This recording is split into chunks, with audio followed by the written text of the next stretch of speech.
Hello, in this video we're going to look at the clinical anatomy of the superior vena cava, as well as the azygous-hemiazygous system.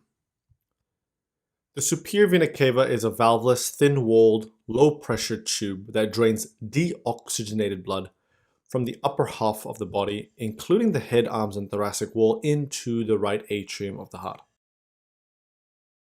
The right atrium also drains the inferior vena cava, which contains valves, of course, to prevent backflow.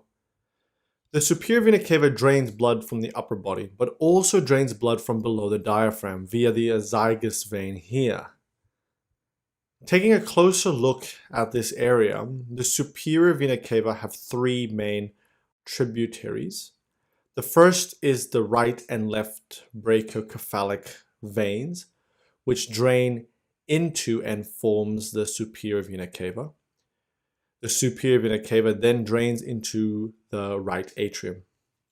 There are no valves in either the superior vena cava or the brachiocephalic vein. Halfway along its course, before it enters the pericardium, which wraps around the heart, the superior vena cava receives the azygous arch. This is the second main tributary. The third tributary of the superior vena cava is the mediastinal and pericardial veins. The superior vena cava passes through the pericardium as it enters the right atrium. The superior vena cava is a large valveless venous channel formed by the union of the brachiocephalic veins. The brachiocephalic veins are formed at the confluence of the subclavian and internal jugular vein. The convergence of the right subclavian and internal jugular vein occur behind the sternoclavicular joint, drawn in gray here. The clinical anatomy to consider or surrounding the superior vena cava is the superior vena cava obstruction. Patients with an obstructed superior vena cava means they are unable to drain blood efficiently from the upper limbs, neck, and face into the heart. As a result, they can present with the following signs and symptoms, such as headache, swollen face, cyanosis, dyspnea. These symptoms and signs are typically due to a lung mass, partially occluding or compressing against the superior vena cava. When the superior vena cava is partially obstructed, obviously there is an obstruction in blood flow. As a result of this disruption in blood flow, collateral circulation occurs. The right arm can become swollen. In serious cases, cerebral edema can result. Superior vena cava obstruction can cause a plethora of the face and neck when the arms are particularly raised above the heads. This will increase impedance of the superior vena cava drainage due to the mass, for example, pushing against it. When superior vena cava drainage becomes more obstructed, the heart obviously beats faster to compensate, so you get palpitations. The etiology of superior vena cava obstruction, as mentioned, include lung cancer, especially non-small cell lung carcinomas, lymphoma, specifically mediastinal lymph node enlarging, characteristic of Hodgkin's lymphoma. Another cause is thrombosis of the superior vena cava. The rates of thrombosis have increased, especially due to the increasing number of intravascular devices running through this area, including pacemakers, for example, PICC lines. The diagnosis of superior vena cava obstruction is typically clinical, supported by imaging, such as chest X-ray and a CT of the chest. Here is an example of a chest X-ray of someone who presented with facial and upper limb swelling, unintentional weight loss, and dyspnea. On the chest X-ray, you can make out the superior vena cava draining into the right atrium. You also notice an irregular lesion in the upper right lobe compressing against the superior vena cava, which explains this person's symptoms.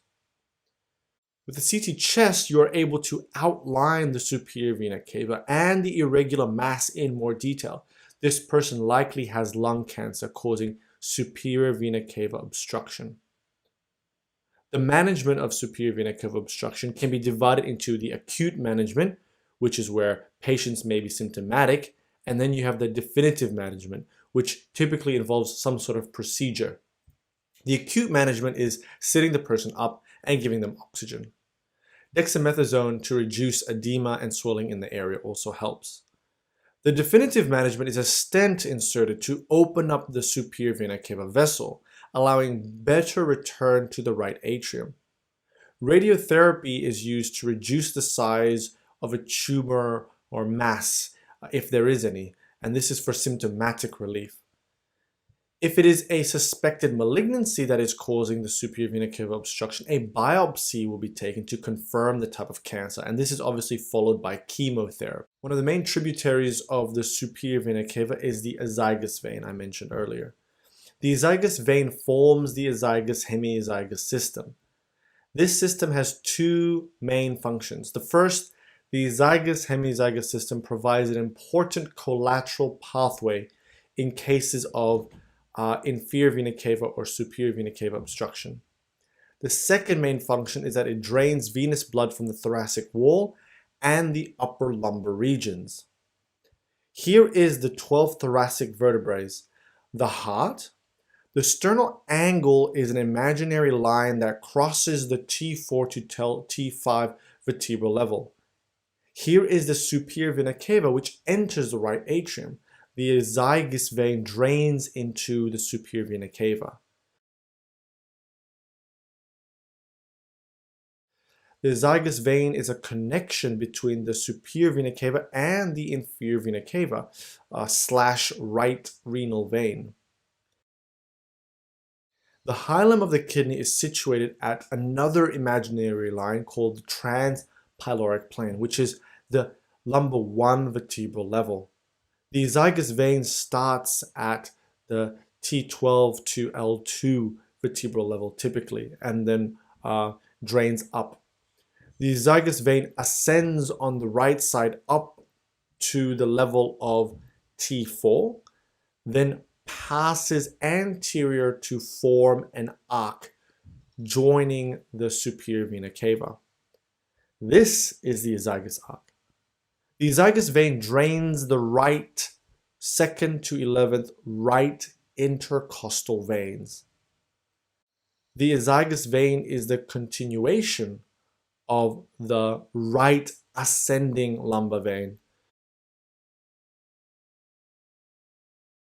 The azygous-hemiazygous system forms a H-shaped network in the posterior mediastinum, anterior to the body of the thoracic vertebrae. The azygous vein gives the entire right arm of the H. The hemiazygous gives the left lower, and there's also this little accessory hemiazygous vein which gives the left upper segment of the H.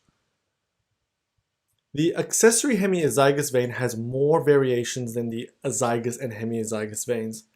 Usually it drains the 2nd to 7th intercostal veins. The accessory hemiazygous vein joins and drains into the azygous vein at about the T8 vertebral level. The hemiazygous vein starts similar to the azygous vein, but on the left side of the vertebral column at T12 to L2 vertebral level. The hemiazygous crosses over and joins with the azygous at about the T8 vertebral level. Major tributaries of the hemiazygous are the left posterior 8th to 11th intercostal veins. It can also connect to the left renal vein and is the continuation of the left ascending lumbar vein from the iliac vein.